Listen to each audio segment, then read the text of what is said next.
Roughing It by Mark Twain, Chapter 77. I stumbled upon one curious character in the island of Mani. He became a sore annoyance to me in the course of time. My first glimpse of him was in a sort of public room in the town of Lahaina. He occupied a chair at the opposite side of the apartment, and sat eyeing our party with interest for some minutes, and listening as critically to what we were saying as if he fancied we were talking to him and expecting him to reply. I thought it very sociable in a stranger. Presently, in the course of conversation, I made a statement bearing upon the subject under discussion, and I made it with due modesty, for there was nothing extraordinary about it, and it was only put forth in illustration of a point at issue. I had barely finished when this person spoke out with rapid utterance and feverish anxiety. "Oh, that was certainly remarkable, after a fashion, but you ought to have seen my chimney. You ought to have seen my chimney, sir. Smoke!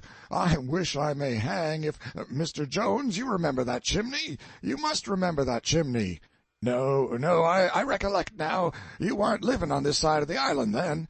But I am telling you nothing but the truth, and I wish I may never draw another breath if that chimney didn't smoke so that the smoke actually got caked in it, and I had to dig it out with a pickaxe.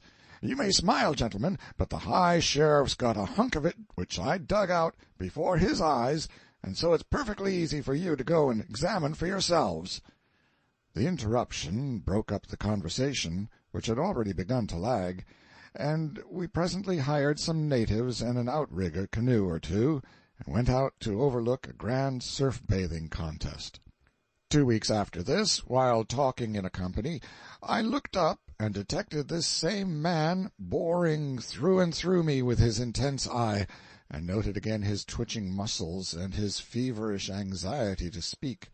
The moment I paused, he said— "Beg your pardon, sir, beg your pardon, but it can only be considered remarkable when brought into strong outline by isolation.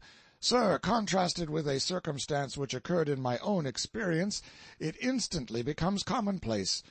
No, not that, for I will not speak so discourteously of any experience in the career of a stranger and a gentleman, but I am obliged to say that you could not, and you would not ever again refer to this tree as a large one if you could behold, as I have, the great Yakmatak tree in the island Wanaska, Sea of Kamchatka, a tree, sir, not 1 inch less than 415 feet in solid diameter.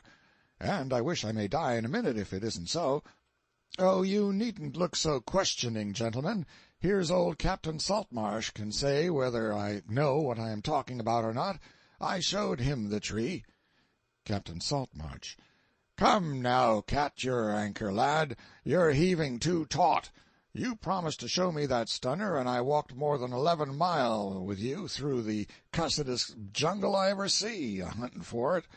But the tree you showed me finally warn't as big round as a beer cask, and you know that your own self, Marcus." "Hear the man talk! Of course the tree was reduced that way, but didn't I explain it? Answer me, didn't I? Didn't I say I wished you could have seen it when I first saw it? When you got up on your ear and called me names and said I had brought you 11 miles to look at a sapling, didn't I explain to you that all the whale ships in North Seas had been wooding off of it for more than 27 years? And didn't you suppose the tree could last forever, confound it? I don't see why you want to keep back things that way, and try to injure a person that's never done you any harm." Somehow this man's presence made me uncomfortable, and I was glad when a native arrived at that moment to say that Makawa, the most companionable and luxurious among the rude war chiefs of the islands, desired us to come over and help him enjoy a missionary whom he had found trespassing on his grounds. I think it was about 10 days afterward that, as I finished a statement I was making for the instruction of a group of friends and acquaintances, and which made no pretense of being extraordinary, a familiar voice chimed instantly in on the heels of my last word, and said— "But, my dear sir, there was nothing remarkable about that horse, or the circumstance either. Nothing in the world. I mean no sort of offense when I say it, sir, but you really do not know anything whatever about speed. Bless your heart, if you could only have seen my mare Margaretta, there was a beast. There was lightning for you. Trot. Trot is no name for it. She flew. How she could whirl a buggy along.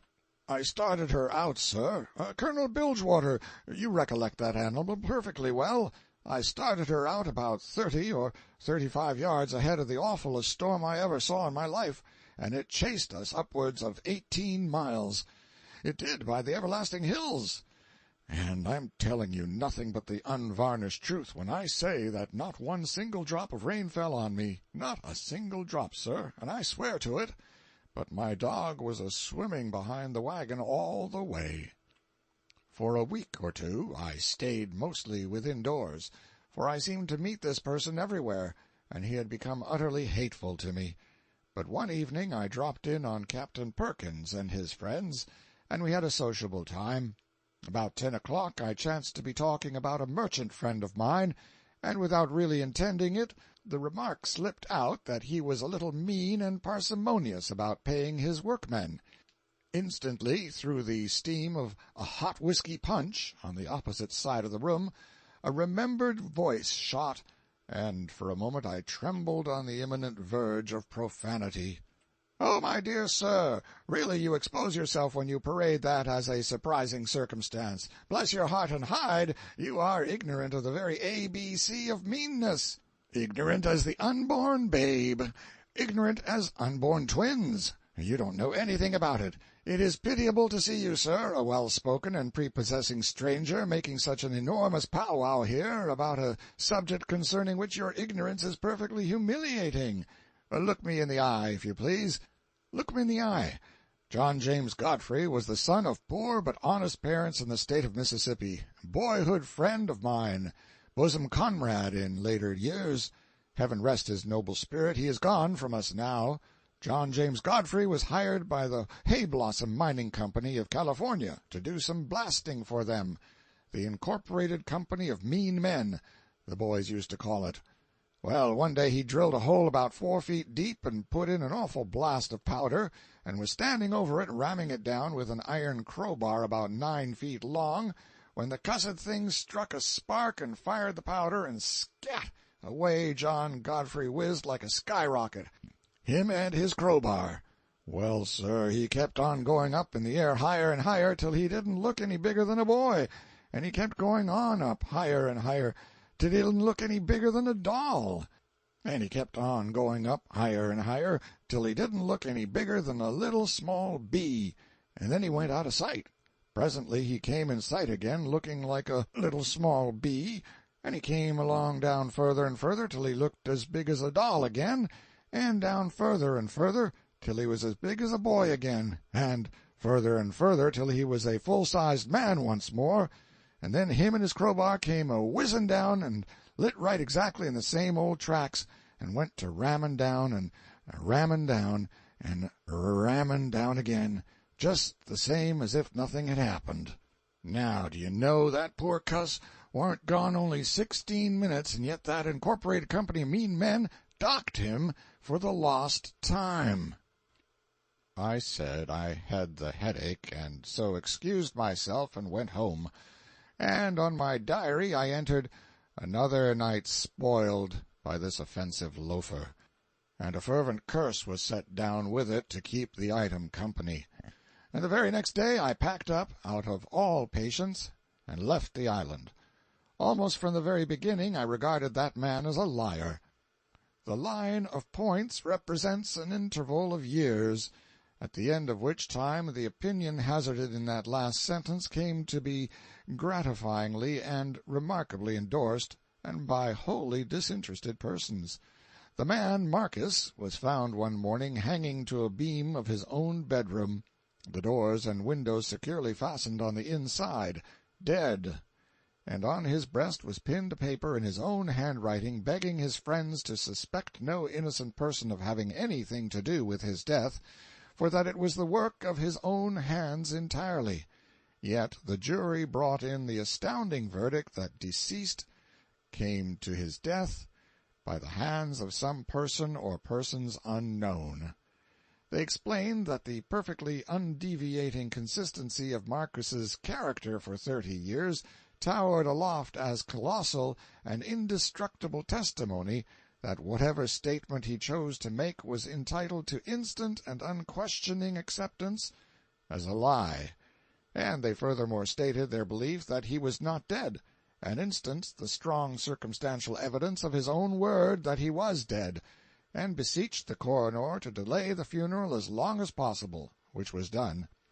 And so, in the tropical climate of Lahaina, the coffin stood open for 7 days, and then even the loyal jury gave him up.